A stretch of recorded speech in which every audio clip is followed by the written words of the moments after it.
नमस्कार बंधुरा बृष्टि रान्नाघरे आपनादेर स्वागत। काछे दूरे जे जेखान थेके आमार एई भिडियोटी देखछेन आशा करी सबाई भालो आछेन सुस्थ आछेन। एकदम अनन्य एकटा रेसिपि निरामिषेर दिने अवश्यई आपनारा तैरी करते पारेन। गाठी कचुर एई रेसिपि बोधहय एर आगे आपनारा कखनो एइभाবে खानনি। रेसिपिटा शुरू करछि। आमि एकटुखानि गाठी कचुके गरम जले एरकम भावे एक टुकरो तेঁতুল दिए देब। तारपरे गाठी कचुटा एर मध्ये आमि अ্যাড करब। एर फले कि हबे एर मধ্যে যে পিচ্ছিল ব্যাপারটা থাকে সেটা অনেকটা পরিমাণে একদম জলের সাথে বেরিয়ে যায়। একটু চেক করে দেখে নিচ্ছি এটা সেদ্ধ হচ্ছে কিনা। আপনারা যদি মনে করেন প্রেসারে একটা সিটি মেরে নিলেই কিন্তু যথেষ্ট। এটা আমার একদম সেদ্ধ হয়ে গেছে। আমি নামিয়ে ছেঁকে নিয়েছি। এবার একটা মিক্সিং জারের মধ্যে আমি একটুখানি এখানে মটর ডাল দিয়ে দিলাম, দুটো কাঁচা লঙ্কা দিয়ে দিলাম। যদি মনে করেন একটা আদার টুকরো এর মধ্যে অ্যাড করে দেবেন। দিয়ে এরকম একটা পেস্ট তৈরি করে নিতে হবে। এর মধ্যে একটুখানি নুন দিলাম, একটুখানি জিরের গুঁড়ো দেব, হলুদ গুঁড়ো দেব, তার সাথে সাথে লঙ্কা গুঁড়ো দেব। লঙ্কা গুঁড়ো এখানে যেমন আমি ব্যবহার করছি, আবার কাঁচা লঙ্কাটা আমি এর মধ্যে দিলাম যাতে করে বেশ ভালো রকমের ঝাল হয়। এটা একটুখানি ঝাল ঝাল হলে বেশি ভালো লাগবে খেতে, কেননা গাঠি কচুর তো নিজস্ব কোনো টেস্ট নেই। তো এটাকে টেস্টি করতে গেলে কিন্তু একটুখানি ঝাল মশলা এগুলো অ্যাড করতে হবে। পরবর্তী পর্যায়ে ডালটাকে দেখুন খুব ভালো করে এরকম ভাবে ফেটিয়ে নিতে হবে। মশলার সাথে ডালটা যাতে একদম পুরোপুরি মিশে যেতে পারে এরকম ভাবে একটা চামচ দিয়ে এটাকে ভালো করে একদিক অনুযায়ী ফেটাতে হবে, হয় ক্লকওয়াইজ নয়তো অ্যান্টি ক্লকওয়াইজ। এরকম ভাবে ফেটিয়ে নেওয়ার পরে সেদ্ধ করা গাঠি কচুগুলো আমি এর মধ্যে দিয়ে দিলাম। ভালো করে এটাকে এই মিশ্রণটার সঙ্গে এরকম ভাবে মাখিয়ে নেব। এটা আমার মাখানো হয়ে গেল। কড়ার মধ্যে আমি একটুখানি তেল দিয়ে দিলাম, তবে খুব বেশি ডুবো তেলে ভাজা করব না, মোটামুটি অল্প পরিমাণে তেল আমি এর মধ্যে অ্যাড করলাম। এবারে একটা করে গাঠি কচু ডালের সাথে মাখিয়ে নিয়ে এর মধ্যে আমি দিয়ে দেব। নিরামিষের দিনে অসাধারণ লাগে খেতে, একবার তৈরি করে দেখবেন। গাঠি কচুর তো এই সময় নানা রকমের রেসিপি আপনারা খেয়ে থাকেন, একবার এই রকম ভাবে রেসিপিগুলো তৈরি করে দেখুন। একটু অন্যরকম খেতে, দেখতেও অন্যরকম, তার সাথে সাথে মজাদার লাগে, যেহেতু একটুখানি মুখের টেস্টটা অনেকটা পাল্টে যায়। তারপরে আমরা নর্মালি যে ধরনের তরকারি করি তার থেকে এগুলো একটু অন্য রকমের হয়, সেই জন্য খেতেও বেশ ভালো লাগে। একদম দুটো সাইড যখন এরকমভাবে ভাজা হয়ে গেল, আমি গাঠি কচুগুলোকে আস্তে আস্তে তুলে নিলাম। তুলে নেওয়ার পরে আমি এখানে তেল দিয়ে দিলাম, তার মধ্যে একটুখানি শুকনো লঙ্কা, তেজপাতা, দারচিনি, লবঙ্গ, এলাচ আমি এর মধ্যে ফোড়ন দিয়ে দিলাম। দেওয়ার পরে এটাকে খুব ভালো করে নাড়াচাড়া করে একটুখানি ভাজা গন্ধ হওয়ার পর্যন্ত রেখে দিচ্ছি। মিডিয়াম ফ্লেমে রান্নাটা আমার কিন্তু এখনো পর্যন্ত হচ্ছে। একটুখানি জিরে ফোড়ন দিলাম, সব মিলিয়ে গন্ধটা খুব সুন্দর আসবে। নিরামিষ যেহেতু রান্না, সেহেতু এখানে একটুখানি আদাটা বেশি দেবেন, টমেটোটা দেবেন। টমেটোটা আমি এখানে অ্যাড করার পরে ভালো করে নাড়াচাড়া করে নিয়ে এটাকে একটুখানি নরম করে নেব। একটু বেশি পরিমাণেও যদি মনে করেন আপনারা টমেটো এখানে ব্যবহার করতে পারেন।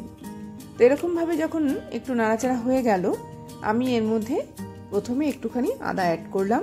দেওয়ার পরে এটাকে ভালো করে একটুখানি নাড়াচাড়া করে নিয়ে একটু ভাজা করে নেব। এখানে আদাটা একটু বেশি দিলে পরে ঝোলটা অনেকটা ঘন হয়, কেননা এই রান্নাটায় ঝোল ঘন হওয়ার জন্য আর অন্য কিছু ব্যবহার করার প্রয়োজন পড়ে না। একদম নিরামিষ রান্না, একদম কষানো রান্না, তার সাথে সাথে একদম নর্মালি জিরের গুঁড়ো, আদা বাটা এরকমভাবেই কিন্তু এটা তৈরি করা যায়। খুব ভালো হয় যদি বাটা মশলা এক্ষেত্রে ব্যবহার করা যেতে পারে। মশলা দেওয়ার পালা, ধনে গুঁড়ো, এখানে একটুখানি জিরে গুঁড়ো, একটুখানি লাল লঙ্কা গুঁড়ো অ্যাড করব। ধনেটা এখানে একটুখানি বেশি দিয়েছি, যেহেতু জিরেটা আমি ফোড়নেও ব্যবহার করছি, আবার এখানে গুঁড়োও দিচ্ছি। লঙ্কা গুঁড়ো আমি এর মধ্যে দিয়ে দিলাম। এবার পরিমাণ মতো হলুদ গুঁড়ো আমি এর মধ্যে অ্যাড করব। সামান্য একটুখানি জল দেব, দিয়ে পুরো মশলাটাকে ভালো করে কষিয়ে নেব। খুব বেশি তেল এখানে আমি ব্যবহার করিনি, খুব বেশি তেল দেওয়ার প্রয়োজনও পড়বে না, যেহেতু এটা প্রথমে আমি ভেজে নিয়েছি। তারপরে আমি এটাকে একটুখানি ঝোল বা গ্রেভির মধ্যে দিতে চাইছি, সেই জন্য বড়াগুলোর মধ্যেও কিন্তু খানিকটা তেল লেগে থাকে। তো এখানে খুব বেশি তেল দেওয়ার প্রয়োজন নেই। এরকমভাবে একটুখানি করে জল দিয়ে দিয়ে এটাকে কষাবো, কষিয়ে কষিয়ে রান্নাটা তৈরি করব। এই ক্ষেত্রে বলে রাখছি, যদি আপনারা একটুখানি গ্রেভিটাকে ঘন করতে চান বা বাড়াতে চান, তাহলে একটুখানি চার মগজ এর মধ্যে অ্যাড করতে পারেন। তো এরকমভাবে কষিয়ে কষিয়ে এটা কিন্তু একদম রেডি হয়ে গেল। যারা আলু বা এই ধরনের সবজি খেতে ভালোবাসেন না তারা গাঠি কচুটাকে এইভাবে তৈরি করতে পারেন। এটা খেতে অসাধারণ টেস্টি হয়েছে।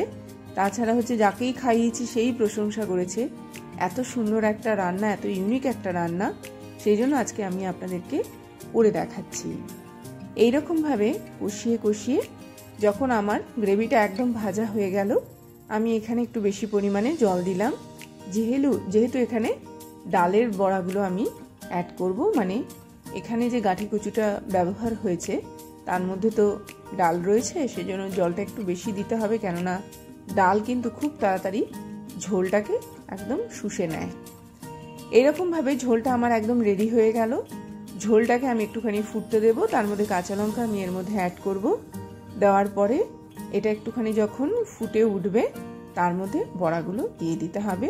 পরিমাণ মতো নুন আমি আগেই দিলাম, বড়ার মধ্যেও খানিকটা পরিমাণে নুন রয়েছে, বুঝে কিন্তু ঝোলের নুনটা অ্যাড করতে হবে। এটা ফুটে উঠেছে, এইবারে আমি বড়াগুলো এর মধ্যে দিয়ে দিচ্ছি। দিয়ে একবার খুব ভালো করে এটাকে এইরকমভাবে নাড়িয়ে নিচ্ছি। তো নাড়িয়ে নেওয়ার পরে এইবারে আপনারা এটাকে ঢেকেও রাখতে পারেন, নর্মালিও সেদ্ধ হতে দিতে পারেন। আমি একটু ঢেকে রাখছি। এটা যখন একটুখানি হয়ে যাবে, খুব বেশি সময়ের জন্য না, 5 থেকে 10 মিনিটের জন্য ঢেকে রাখবো। ঢেকে রাখার পরে এটা জাস্ট ঝোলের মধ্যে একটুখানি সেদ্ধ হবে। যদি মনে করেন আর একটু বেশি সময়ের জন্য রেখে দিতে পারেন, তাতে করে বড়া যে খুব বেশি ভেঙে যাবে তা কিন্তু নয়। আমার এটা একদম রেডি হয়ে গেল। দেখুন, আমি মোটামুটি প্রথমবার 10 মিনিটের জন্য ঢেকে রেখে দিয়েছিলাম, তারপরে 5 মিনিটের জন্য আরও কিছুক্ষণ আমি এটাকে ঢেকে রেখেছি। আমার এটা একদম রেডি হয়ে গেছে। দেখুন, বড়াগুলো একদমই ভাঙেনি, খুব সুন্দর তৈরি হয়। আর এটা ঝোলের মধ্যে একটু বেশি সেদ্ধ হলে বড়াগুলো বেশ টুকটুক করে, সেটাও খেতে খুব ভালো লাগে। সবার শেষে আমি এর মধ্যে একটুখানি হিং দিলাম। হিং দিয়ে এবার এটাকে নামিয়ে নেব। আপনারা গরম মশলা, মানে গুঁড়ো গরম মশলাটাও এখানে ব্যবহার করতে পারেন। পরিবেশন করার পালা। এবারে আপনারা ভাত, রুটি, লুচি যার সাথে ভালো লাগে তার সাথেই খেতে পারেন। এটা এমন নয়, এটা ভাতের সাথেও খাওয়া যায়, রুটি, লুচি, পরোটার সাথেও খাওয়া যায়, খুব ভালো লাগে এটা খেতে। অবশ্যই বাড়িতে তৈরি করে এটা খান এবং সবাই খাবেন, এটা খুবই সুস্বাদু একটা খাবার। তো এরকমভাবে আজকে একটা নিরামিষ রান্না করে দেখালাম, যেটা খুবই সুন্দর খেতে হয়েছে। আর সব থেকে বড় কথা হচ্ছে গাঠি কচু এইভাবে বোধহয় এর আগে আপনারা কখনো ব্যবহার করেননি, একবার ব্যবহার করে দেখতে পারেন, অসাধারণের টেস্ট। এই বলে আজকের মতন বিদায় নেব। আবার আসবো একটা খুব সুন্দর ভিডিও নিয়ে। ততক্ষণ সবাই ভালো থাকবেন, সুস্থ থাকবেন, দেখতে থাকবেন বৃষ্টির রান্নাঘরে। খুব সুন্দর কিন্তু এই রেসিপিটা অবশ্যই বাড়িতে তৈরি করুন। আর অবশ্যই চ্যানেলটির পাশে থাকবেন, চ্যানেলটিকে সাবস্ক্রাইব করবেন, লাইক করবেন, শেয়ার করবেন। যত বেশি শেয়ার করবেন তত বেশি কিন্তু মানুষের কাছে পৌঁছে যাবে। আসলাম তাহলে।